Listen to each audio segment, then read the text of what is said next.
Presiden Ukraina Volodymyr Zelensky hari ini tiba di Suriah dalam kunjungan resmi untuk membahas kerjasama militer dengan Presiden setempat, Bashar. Dan peristiwa seperti ini sendiri sudah sangat mengejutkan, karena Zelensky, presiden negara yang telah memasuki tahun kelima perang besar yang melelahkan dengan Rusia, mendarat di Damaskus.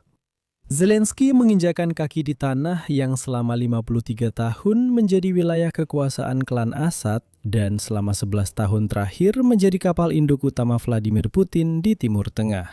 Namun sekarang ini adalah wilayah barat dan saya yakin Vladimir Putin hari ini benar-benar gila ketika melihat rekaman Zelensky dari Damaskus.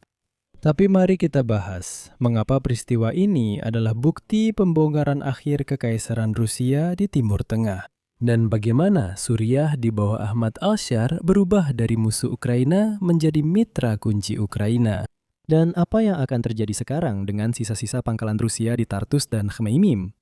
Tapi sebelumnya, saya hanya ingin mengingatkan bahwa pada tahun 2022 di Damaskus, Bashar al-Assad yang berkuasa. Dan Suriah mengakui pendudukan wilayah Ukraina dan mendukung diktator berdarah Vladimir Putin. Dan rezim Assad meyakinkan bahwa itu benar, bahwa Rusia melakukan serangan besar-besaran ke Ukraina. Beberapa tahun berlalu dan situasinya berubah secara drastis. Sekarang Zelensky mengunjungi Suriah dan melakukan pertemuan dengan presiden di sana. Nama saya Alexei Peci, mari kita bahas topik ini bersama-sama. Tapi sebelum kita mulai, saya minta Anda untuk berlangganan saluran ini, klik suka, dan tinggalkan komentar apapun. Dan teman-teman, jika kalian ingin mendukung kerja saluran YouTube ini, kalian bisa melakukannya secara finansial melalui donasi apapun, atau langganan sponsor berbayar. Bagaimana caranya? Semua tautan, semua detail ada di deskripsi video ini. Di sana tertulis, dukung saluran Alexei Peci. Pilih format yang paling nyaman untuk kalian. Saya akan berterima kasih atas dukungan apapun dari kalian. Dan jangan lupa berlangganan kanal Telegram saya, Peci News, tautannya juga ada di deskripsi video ini.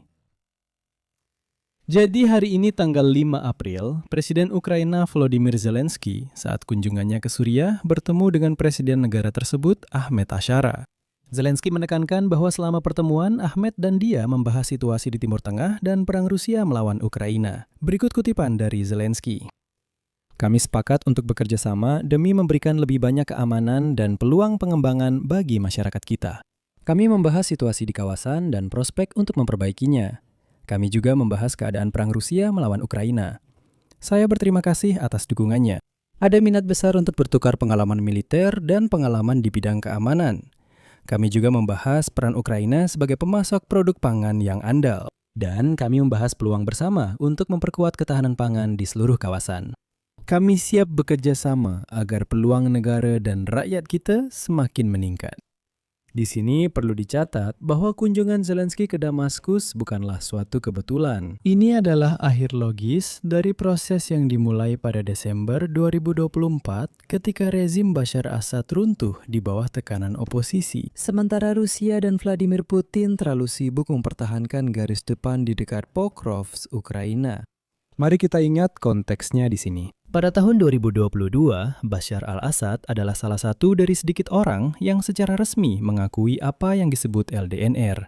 Jadi, ini adalah singkatan dari Republik Rakyat Luhansk dan Donetsk.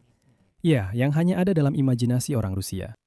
Dan Bashar Assad saat itu mendukung invasi besar-besaran orang Rusia yang biadab ke Ukraina. Saat itu, Suriah adalah musuh eksistensial bagi Kiev, pemasok tentara bayaran, dan tempat transit untuk gandum Ukraina yang dicuri. Namun hari ini, Suriah menerima Ukraina sebagai pemberi bantuan keamanan. Zelensky tiba di Damaskus bukan untuk meminta, tetapi untuk menawarkan keahlian dalam membersihkan wilayah dari sisa-sisa tentara bayaran Rusia, perusahaan militer, dan pasukan proksi Iran yang masih berusaha mendestabilisasi pemerintahan muda Suriah. Selain itu, jangan lupa bahwa Suriah saat ini berada dalam krisis kemanusiaan yang sangat dalam setelah puluhan tahun perang. Disinilah Ukraina menemukan pengaruh utamanya. Program Grain from Ukraine sudah mengirimkan 500 ton tepung gandum pertama ke Suriah pada awal tahun ini. Namun, ini bukan sekadar pengiriman biasa. Ukraina sebenarnya sedang menyingkirkan Rusia dari pasar pangan Suriah. Jika sebelumnya Bashar al-Assad menerima gandum sebagai imbalan atas kesetiaan kepada Moskow, Kini, pemerintah baru di Damaskus menerimanya sebagai bantuan kemanusiaan dan berdasarkan kontrak dagang yang transparan dengan Ukraina. Para analis dari Brookings Institution menunjukkan bahwa ketahanan pangan adalah fondasi di mana Ukraina saat ini membangun pengaruhnya di Levan. Adapun mengenai pangkalan militer Rusia di Suriah, ada juga hal menarik di sini. Hingga baru-baru ini, pangkalan-pangkalan di Tartus dianggap sebagai objek kehadiran Rusia yang abadi di Mediterania. Namun menurut data Reuters pada Januari 2026, Rusia sudah mulai memindahkan sebagian peralatan dari Suriah ke Afrika, berusaha menyelamatkan setidaknya beberapa aset. Dan di sini ada momen yang menarik. Pada dasarnya, orang Rusia memindahkan persenjataan dan peralatan mereka dari Suriah ke Libya. Dan Libya disebutkan di sini bukan tanpa alasan. Sekarang, Ukraina benar-benar membuntuti orang Rusia. Baru-baru ini, di salah satu episode sebelumnya, saya bercerita bahwa Angkatan Bersenjata Ukraina telah secara resmi menerima 3 pangkalan militer di Libya itu. Dan sekarang tentara Ukraina melatih tentara Libya. Dan itu berarti orang Rusia sekarang juga diusir dari sana. Silakan tonton episode khusus tentang topik ini. Saya benar-benar merekomendasikannya karena sekali lagi mereka mencoba memindahkan pasukan mereka dari Suriah ke Libya, tapi di sana pun mereka dihadang oleh orang Ukraina dan perlahan-lahan mereka didesak keluar. Dan hari ini Zelensky di Damaskus membahas isu kerjasama militer teknis. Pada dasarnya, Ukraina mengikuti contoh kerjasama yang sudah berjalan baik dengan tentara Libya, menawarkan bantuan kepada Suriah dalam pelatihan militer sesuai standar yang memungkinkan mereka secara efektif melawan taktik Rusia. Ironi takdirnya adalah bahwa para instruktur Ukraina di Damaskus bisa melatih orang-orang Suriah tentang cara mengusir tentara Rusia dari pangkalan terakhir mereka. Dan berikut adalah kutipan luar biasa dari Presiden Suriah Ahmed al-Shara. Kutipan secara harfiah. Suriah tidak akan lagi menjadi tempat pijakan untuk perang orang lain. Kami menghargai pengalaman Ukraina dalam mempertahankan kedaulatan dan melihat Kiev sebagai mitra yang memahami harga kebebasan dari tekanan imperial.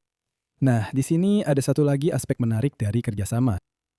Jelas bahwa al-Shara telah sepenuhnya mengukuhkan kekuasaannya. Sehingga dalam 2 tahun ke depan, Suriah akan menjadi ajang perebutan kontrak untuk rekonstruksi infrastruktur.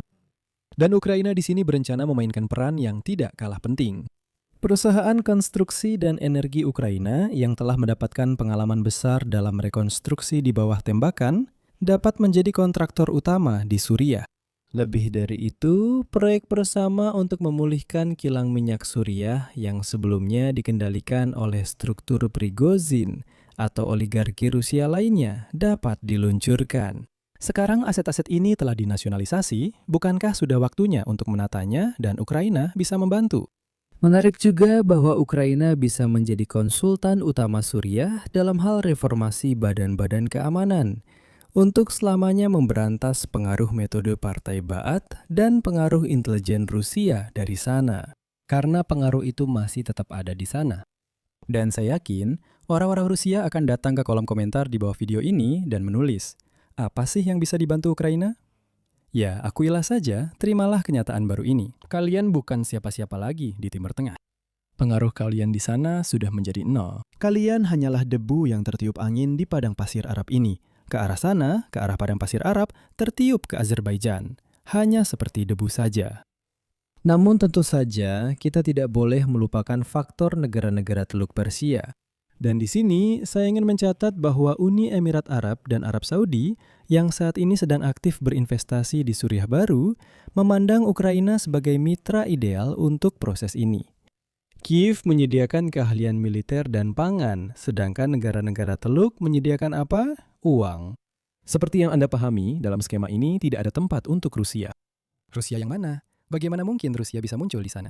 Dan jangan lupa bahwa Zelensky sehari sebelumnya sudah menandatangani serangkaian perjanjian dengan Arab Saudi, Uni Emirat Arab, Qatar, Yordania, dan Turki. Semuanya untuk waktu yang cukup lama. Faktanya, Ukraina telah menerobos masuk, Anda tahu, ke Timur Tengah, dan sudah jelas bahwa mereka tidak datang dengan tangan kosong. Di sini saya akan mengakhiri pembicaraan. Pendapat dan kesimpulan Anda silakan tulis di kolom komentar di bawah episode ini. Jangan lupa untuk berlangganan saluran, tekan lonceng, dan beri like. Dan jika Anda ingin mendukung kerja saluran YouTube ini, saya akan sangat berterima kasih. Anda bisa melakukannya dengan memberikan donasi melalui tautan dan detail pembayaran yang ada di deskripsi video ini. Itu saja, jaga diri Anda baik-baik, sampai jumpa semuanya.